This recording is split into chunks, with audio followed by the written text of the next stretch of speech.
Welcome to the Teachers Lounge. Today we're with Miss Angel, teacher at Peak Charter Academy, and we are talking about COVID in the classroom. So thank you for joining us.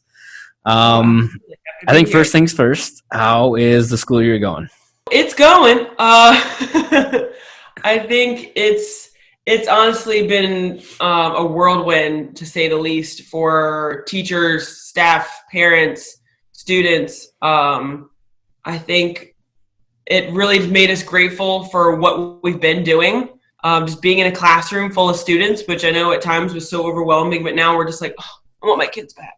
So moving into hybrid, or at least seeing them on camera, is so much better than we thought it would be. Like, it's something that we really took for granted, is being able to see our kids every day. Let's go back to, because everybody's neck deep into this by now. Everybody's kind of got their feet under them when it comes to COVID and working remotely, teaching hybrid, or however you're operating this world. When March happens, what is that like for a teacher experiencing a global pandemic? States are shutting down, schools are closing, and figuring out what's next. What's it like going through that in real time? Chaotic. I think at first, whenever I first heard about it, I was like, pandemic, like, okay, like, we're gonna have to wipe down the desks and everyone's gonna have to actually learn how to cough, like, okay. And then I think all this happened. We're like, oh, cool. Like, maybe like a long weekend, like, ooh, maybe like an extra week off. And then we're like, oh no, wait, this is like a thing.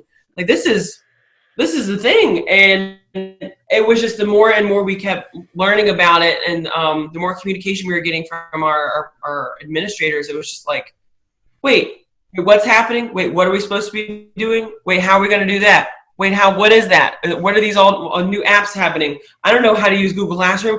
It's just like, it was like, I feel like I was on an I Love Lucy whenever with the chocolates, and they just keep going, and I'm shoving chocolate in my mouth and trying to survive. And that's from different teachers that I've heard of. That was the tough part of when you thought you had one thing figured out, three more things had to figure out, kind of to your point of, well, the school's closed. Okay, how are we going to teach? Okay, here's Google Classroom. Okay, now I need to figure out Google Classroom. What's that like, having this many things thrown at you and trying to learn all these things? So I'd like to think that I was a pretty techie teacher. Like, my master's degree is in STEM concentration. I was just like, I know how to dual screen my computer, like Control Alt Delete all day long. Like, I got it. But as soon as all this happened, it was very humbling, because I was like, oh, I know nothing. I was like, oh, okay, this is wow. And it was I really had to lean a lot on my teammates, and we were collaborating, I feel like, more than ever, because trying to figure out new technologies and how to use Google Meet and Google Classroom and all these other different, like Blocksy and all these other different programs that we're using. And it was super overwhelming. And then also trying to work with your kids, because I have kids that would come to school every day, and trying to get them to turn anything in was like pulling teeth. I was like, please, anything. I gave you the paper, and then it just like magically vanishes. And then doing that while they're sitting at their computer, like if they ever come to the computer, or like if they're just like a ghost, like you're trying to summon someone, like you're sitting there in a Google Meet, they might have their little icon up, and there's no one. They're just like, Jimmy, are you there, Jimmy? Please give us a sign that you're there, Jimmy. And it's just so frustrating, because I'm like, part of my job is creating those relationships, and so trying to do that at first was so difficult, because you're just talking to a screen, and then your time is only for that structured content. You want to make a lot of time for that that building relationships piece that you take advantage of in the building. That's actually something I've heard quite a few teachers express to me of, okay, it happened in March. You knew your students, you had relationships with them for the next 3 months until summer vacation. Now, what was normally very important relationship building with new students at the beginning of the school year is now virtual. How are you building these relationships virtually? To your point, you have kids that might not be logged on, or like, hey, are you paying attention? Your screen's black. What's going on? How do you start building those relationships? Because everybody knows teacher-student relationships is one that's very important. Oh, 100%. It's, that's that's the foundation of any subject, no matter what you're teaching. You have to know your kids, because if they feel like they don't have a relationship with you, then they're not really motivated as much to do that work for you, to learn from you. Like if you feel like if you come off as like you don't want to be there, they're not going to want to be there. So building that from the beginning is so crucial. And so doing that in the beginning of the year was, especially when you're virtual, you're talking to a screen all day. It was really tough. Obviously we already knew how big building those relationships were, but I think it really challenged me as a teacher of, okay, how can I do that? How can I reach them through a screen? And I think that was really the biggest thing. And honestly, one huge takeaway that I've learned in just trying to build relationships is just having conversations with them like normal people, like asking them every day we start our class. Like when I'm welcoming them, I make sure to say their name. Hey, how's it going? Noticing new things about them. And one thing we do in every class periods, just about every single day, is good news. So like it's really easy for us to think negatively or think about, oh, I wish things were back to the way they were, and really be pessimistic about it. But I really try and focus them on good news. So that's something that I know NHA does as a whole. And we use that as kind of like a homeroom thing sometimes. But I think that has been an overarching theme throughout every one of my classes, whether it's my random, block 2 science class, or whether it's my homeroom, whether it's my elective class, or whether I've already seen these kids today and it's just a different class. And just knowing what's going well in their life is super important, because they're getting to share something about you. Maybe I get to know that it's their great aunt's twice removed cousin's cat's birthday, and that's really important to them. Cool. Or they'll literally have like a 6-month countdown. It's my sister's birthday in 6 months. I'm like, cool. They're like, the next day, it's my sister's birthday in 5 months and 30 days. I'm just like, neat. Just figuring out what's important to them, what's going on in their lives, knowing about like, hey, we had our first soccer practice today. And I'm like, you guys are playing soccer. That's awesome. What time? Where do I need to go? I was like, because I'm just letting them know. I'm like, hey, if you have dance recitals, if you have soccer games, if you have art shows, let me know. Get your parents, send me the information. Let me know what time. I'll bring the cowbells. I'll bring the signs. I'll bring the pom-poms. I'll do all the things, because I like knowing what's going on in your life, even outside the school. I'm like, I know I'm your science teacher, but I don't want to talk about science all the time, most of the time. Not all the time. I want to get to know about you. But just asking them, like, what's going well in your life? What are you happy about today? And it makes a huge difference. And I feel like that's really what made them open up. They look forward to sharing. They ask, should we go ahead and share good news? Can we start good news? Can we do good news? And just because they're excited to share and hear about each other, and they're in the comments like, oh, that's so cool. Tell your great grandmother's cousin's cat's happy birthday for me. And I'm just like, okay, yay, Fluffy. But it's or on Fridays, I've started doing this, in the regular classroom as well, like bringing it into there. Every Friday we share.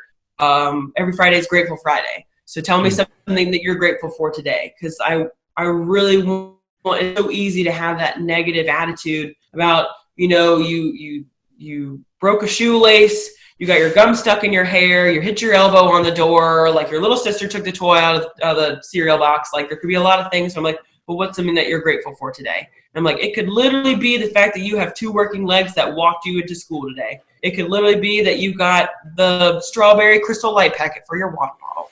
Like whatever it is, it could be it's your birthday today. But just, I think adding those little bitty things of that positive mindset and that positive outlook, and purposefully looking for things to be grateful for and to think good thoughts about, it's made a huge difference.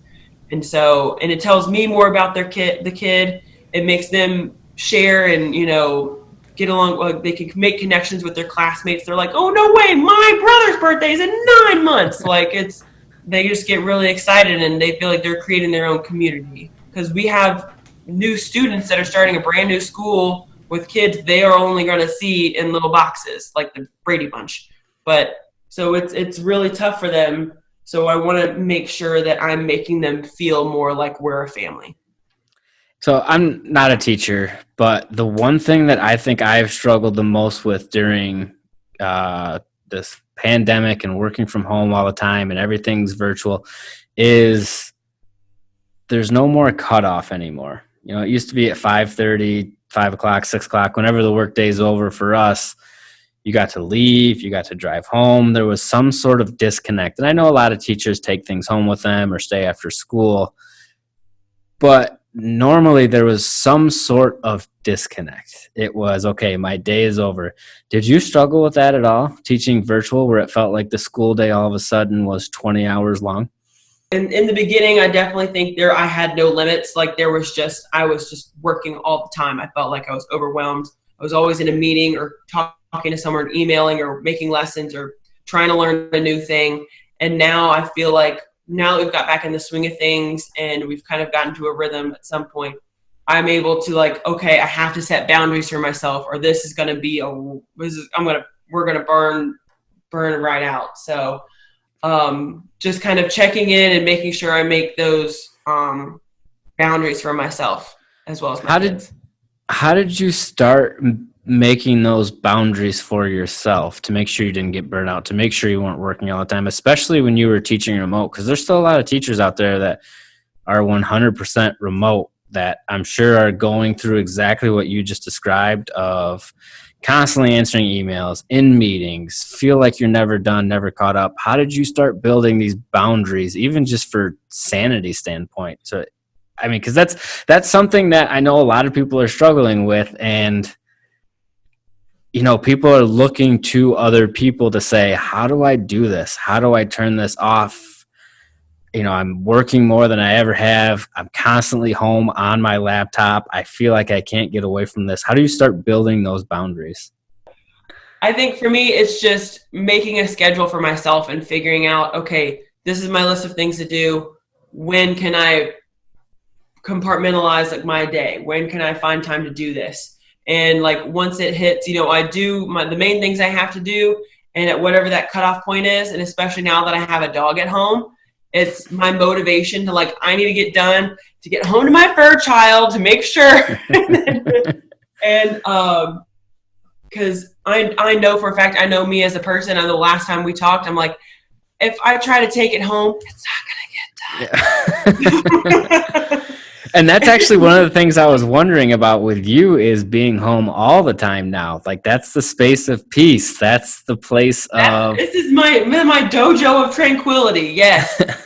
And I think now that like, you know, I've been able to create, now that I'm in my house, I have an office. And so this is like, when I'm in here, I have to work and I have to be in here from this time to this time. And this is when I work. And so just kind of creating that space and compartmentalizing my time and just making sure that like, okay, whenever I'm in here, you know, I'm not watching, I don't know, Netflix. I'm not on random social media. Like I don't have my crazy dance music on. Like I got to be in here. I got to focus, because that means whenever I leave this room, like I leave all my stuff in that room and I can be a normal human being.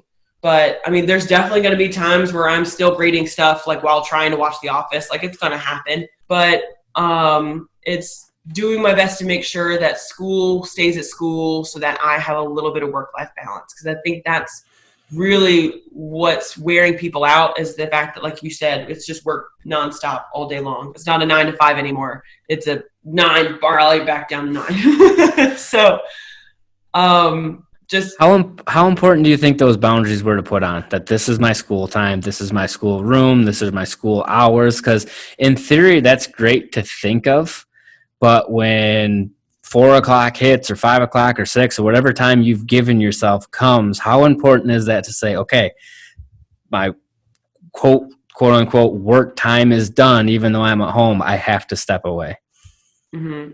I mean, it's really just, it's for your mental health, honestly, because I think that's something that no one really focused on as much when it came to work. I think everyone, like before all this happened, I think it's been a real switch to mental health wise, is that, hey, I think everyone just kind of realized like, oh my gosh, like we're working ourselves to the bone, we're freaking out, we're overwhelmed.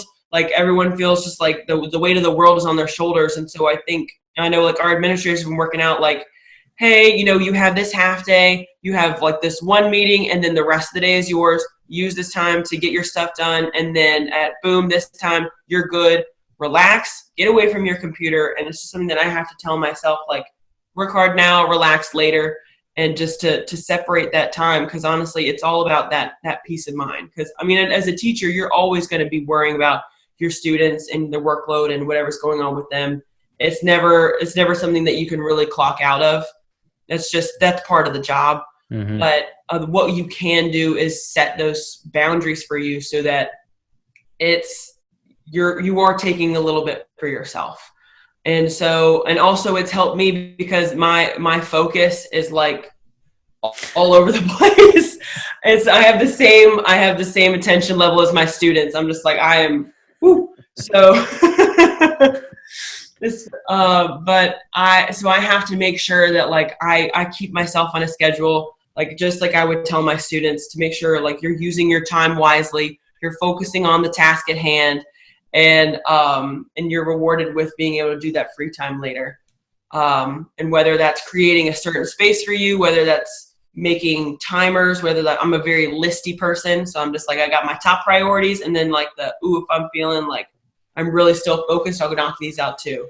So, and honestly, just taking it one day at a time. Yeah, that's good. I'm glad to hear that these boundaries that you built for yourself and these time limits actually worked, because it's one thing. And I know a couple of people that have struggled that they say, okay, I'm done at X o'clock, and then X o'clock comes and it's like, I'm home. There's nothing else to do. My laptop's already open. I might as well keep going. But it's good to have that cutoff just for peace of mind, for, work-life balance, mental health, whatever you want to call it. It's good to have that, because I mean, everybody's missing that disconnect when you leave your place of work and it's just like, well, I'm home still. I might as well just keep chugging along. One thing that from like the chair to the couch. Exactly. One thing that has been, I'm super curious to know is, so you've been teaching your whole career one way, and then the pandemic hits. Do you think once you get back, whether it's a vaccine or whatever gets us over the hump, where we're back in the classrooms, people are back at work, all your kids are back in class, do you think that there's anything from teaching in the pandemic that you will take with you moving forward? Oh, 100%. I think, especially because we had to become that IT tech support, I realized how many incredible apps and different things that we've been missing out on, or that have been created in all this. Like Google Classroom is my new best friend. I'm like, I never want to have to hand out another worksheet as long as I live. It's been so nice, especially because it has that automatic grading feature. I am so on board. So and I love that everything's time stamped, like using Google Docs and Google Slides. We've been using that a lot, but also like being able to assign them and then like have that due date whenever kids are like, oh yeah, I totally turned it in, or oh yeah, I totally did that. I'm like, did you? Did you really? And also using programs like Blocksy to make sure my students are using technology appropriately. And so that way I'm not having to like wander all around the room trying to make sure that everyone's, not on random sites. Like I'm able to use that program to make sure that my students are doing what they're supposed to be doing. Like they're using that technology appropriately. And it also allows me to share things with them. Like I can put something on their screen. We can all be on the same page moving. And it really helps those transitions a lot easier, rather than, okay, I put the link up on the board. Everyone like try and put in the link. Let's go together. Do you have it? Do you have it? Nope. That's go backspace. And it's just like, it makes it a lot easier. I think it's made us accelerate into the future of education a little bit too fast. But I also like we've come across things like Flipgrid, which are they're videos that people have already made, and you can ask questions as the video comes up. I can make my own Flipgrid, so if I'm not if I can have them in a small group and I am like teaching a lesson and have them questions, right along with it, and then that's another station I can have where they still are working with me technically, I'm just on their screen. So it's definitely a lot of things that I'm going to be bringing back into the normal classroom. So this might be an indelicate question. You can tell me to go kick rocks if you want me to. But once we get back to normal, and it's hard finding a silver lining anywhere right now. But do you think during all of this, once we get back to normal, do you think you'll be a more efficient teacher?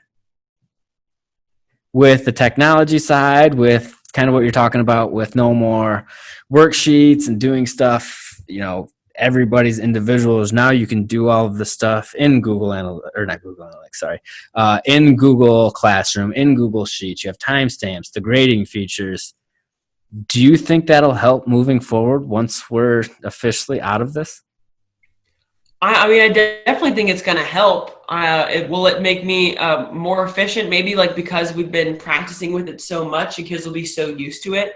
Mm-hmm. I would assume, but you know what they say about assuming. But I think hopefully we see this as a way for technology to help us. And now that schools have been, or at least our school has definitely made sure that people have access to the technology, like everyone does. So we're 1-to-1 now, which has been huge. And so finally, we've been asking for that. And I think this huge pandemic was the final push that we needed to finally get everyone a device. And so I feel like that in itself is going to make things a lot more efficient because, when we're not working with a lot of papers, we're not having to be shoving everything in backpacks and trying to find things. And I think becoming a little bit less paperless, yay for the environment. But I think in general, if this is where things are moving, obviously there's always going to be paper pencil activities for us to do. Because I'm a very hands-on person. I love building projects and doing things with the hands, but I think moving towards that more online paperless type of thing is definitely going to make things a little bit more efficient.